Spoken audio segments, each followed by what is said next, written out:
Amém? Você quer ir além? Você quer ser um agente secreto de Deus? Você quer salvar pessoas? Você quer ser usado por Deus para salvar pessoas? Você quer ser usado por Deus para alcançar pessoas que às vezes naturalmente não se alcançaria? Daniel foi uma pessoa assim. O apóstolo Paulo também foi uma pessoa assim. Aqui no capítulo 16 diz, que no capítulo, a partir do versículo 11, eles chegaram numa cidade, eles estavam naquela cidade, o que eles estavam fazendo? No sábado saímos da cidade para junto do rio, onde nos pareceu haver um lugar de oração. E assentando-nos falávamos às mulheres que para ali tinham concorrido. Certa mulher chamada Lídia, da cidade de Tiatira, vendedora de púrpura, temente a Deus, nos escutava. O Senhor lhe abriu o coração para entender as coisas que Paulo dizia. Depois de ser batizada, ela e toda a sua casa nos rogou, dizendo: se julgais que eu sou fiel ao Senhor, entrai na minha casa e ficai. E nos constrangeu a isso. Então o que significa isso? O apóstolo Paulo estava na cidade, o que ele foi fazer na cidade? Ele estava nessa cidade, ele estava orando, chegou pessoas, ele pregou o evangelho, chegou pessoas, ele evangelizou, chegou pessoas, ele batizou. Essa era a vida de Paulo. E eles saíram ali, aconteceu que no outro dia, eles saindo daquele lugar, eles foram para outro lugar de oração. E o que aconteceu? Uma jovem com espírito possesso, um espírito de adivinhação, começou a falar com eles, até mesmo elogiando-os. E Paulo pegou e falou assim: eu estou cansado disso.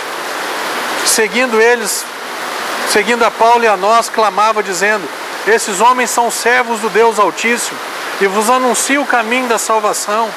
Isso se repetia muitos dias. Então Paulo, já indignado, voltou-se ao Espírito e disse: em nome de Jesus Cristo eu te mando, retira-te dela. E ele na mesma hora saiu. O que significa então? Qual que foi a obra do apóstolo Paulo? O que o apóstolo Paulo estava fazendo? Estava pregando, evangelizando, batizando, expulsando o demônio, orando. Essa era a vida de Paulo. E o que diz aqui no versículo 19? Vendo os seus senhores, que lhes se desfizera a esperança do lucro, agarrando Paulo e Silas, os arrastaram à praça, na presença das autoridades, e levando-os aos pretores, disseram: esses homens, sendo judeus, perturbam a nossa cidade, propagando costumes que nós não podemos praticar nem receber, porque nós somos romanos. Levantou-se a multidão unida contra eles e os pretores, e rasgando-lhes as vestes, mandaram açoitá-los com varas. E depois de lhe darem muitos açoites, os lançaram no cárcere e ordenaram ao carcereiro que os guardasse com toda a segurança. E esse carcereiro, recebendo tal ordem, levou-os para o interior do cárcere e lhes prendeu os pés no tronco. Que colheita boa, né? Daniel, por estar fazendo a vontade de Deus, um espírito excelente, foi mandado para a cova dos leões. Paulo orava, pregava, evangelizava, batizava, expulsava demônio. Qual foi a colheita dele? Apanhou, levou muitos açoites, foi levado para dentro de uma cadeia, para uma prisão, amarraram os pés dele. O que era o normal de Paulo fazer? O que era o normal de Daniel fazer? Quer saber de uma coisa, Deus? O Senhor não está comigo. Porque eu estou fazendo, olha o que eu estou colhendo. Agora eu vou para a cova dos leões, no caso de Daniel. Olha o que aconteceu com o apóstolo Paulo. Agora o que sobrou para mim? Fui para a cadeia e o Senhor não interviu, o Senhor não interferiu, o Senhor não fez nada para impedir que eu fosse para a cadeia. Mas o apóstolo Paulo era um homem diferente. Silas, que estava com ele, era um homem diferente. Você e eu, nós temos que ser homens e mulheres diferentes. Mas não está dando certo, ainda não está dando certo. Pastor, mas eu não estou vendo nada. Você ainda não está vendo nada. Deus tem um propósito maior do que isso. Deus quer te levar além desse lugar que você achou que era o ponto final. Deus tem um lugar para frente ainda. Olha o versículo 25. Por volta da meia-noite, Paulo e Silas oravam e cantavam louvores a Deus. E os demais companheiros de prisão os escutavam. A colheita de Paulo foi a cadeia. E o que ele fez quando ele estava na cadeia? Questionou Deus? Não. Murmurou contra Deus? Não. Ficou resmungando? Não. Ele fez o que ele estava acostumado a fazer. Ele continuou orando, a orar. Ele começou a cantar, ele começou a louvar o Senhor, porque é isso que ele estava acostumado a fazer. O que ele fez dentro da cadeia era o que ele estava acostumado a fazer fora da cadeia. O que Daniel fez, depois de ouvir que ele ia para a cova dos leões, foi a mesma coisa que ele fez. Foi a mesma coisa que ele fez, que ele estava acostumado, a mesma coisa que ele estava acostumado a fazer antes de ouvir a respeito de ir para a cova dos leões. Meu irmão, o que eu quero, o que Deus quer que você e eu aprendamos nesse dia, é que nós precisamos continuar a fazer as mesmas coisas. Mas eles estão se levantando contra mim, continua do mesmo jeito. Mas eu vou para a cadeia, continua do mesmo jeito. Porque Deus tem um propósito maior. Deus tem um projeto além do que os teus olhos têm visto. Deus deseja algo maior. Deus quer te usar. Deus usou o profeta Daniel para levar o evangelho até a todas as nações daquela região. E agora Deus estava querendo levar o evangelho para um carcereiro. De Dario, o rei, a um carcereiro. Deus tem interesse em todos. Deus tem propósito na salvação de todos os seres humanos. Se ele é um mendigo, ou se ele é o presidente da república, se ele é o carcereiro, ou se ele é o rei. Deus tem interesse em levar o evangelho, em que o evangelho chegue a todas essas pessoas. E você pode ser uma dessas pessoas, se você se mantiver fazendo as mesmas coisas, se você se mantiver em oração, em jejum, na prática da palavra. Deus pode te usar para isso. Deus pode te levar para esse lugar. Amém, meu irmão? Eu gosto desse texto quando eu leio por volta da meia-noite, ou seja, na hora mais escura daquela noite, na hora mais tenebrosa daquela noite. O que Paulo e Silas fizeram? Eles oraram e eles cantaram louvores a Deus.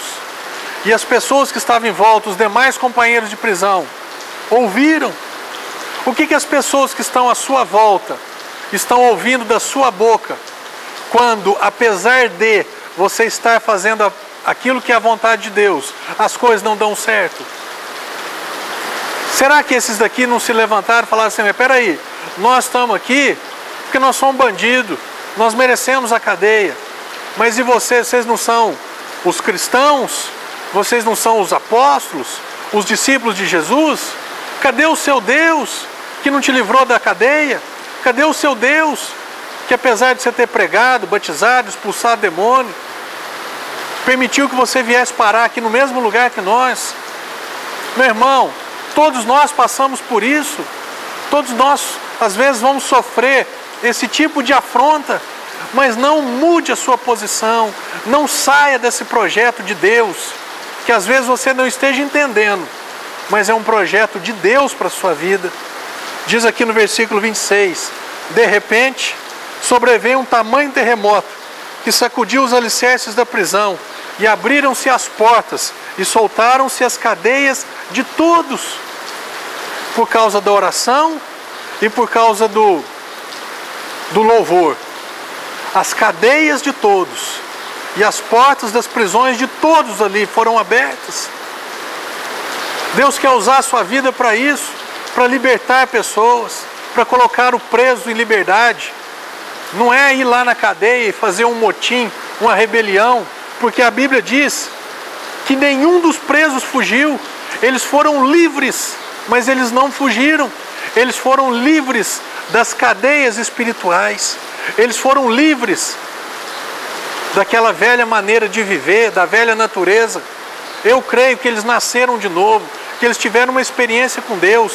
E mesmo assim, e por isso, por terem uma experiência com Deus, eles sabiam que eles tinham que cumprir aquele projeto, eles tinham que cumprir aquele espaço de tempo ainda, porque eles eram devedores diante da lei.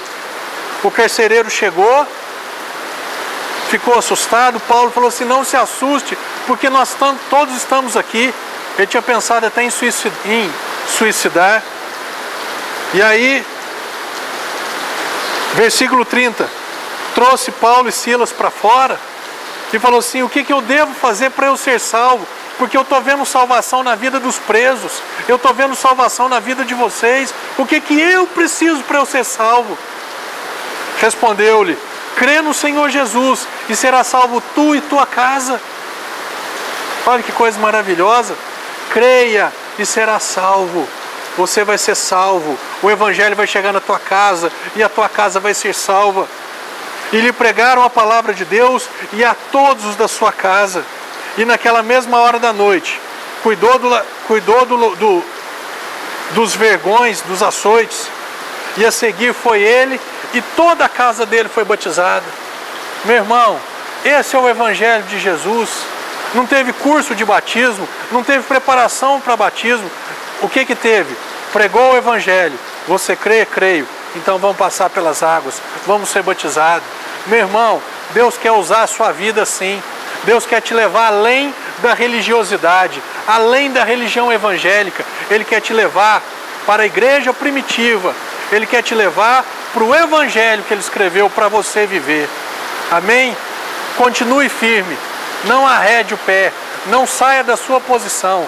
Deus tem propósitos maiores, caminhos mais altos. Isaías 55 diz: Deus fala: os meus caminhos são mais altos que os teus caminhos, os meus propósitos são mais altos que os teus propósitos. Caminhe no caminho de Deus, siga os propósitos de Deus, Ele vai te levar além. Amém? Que Deus seja louvado em sua vida. E até a semana que vem, no nome de Jesus Cristo.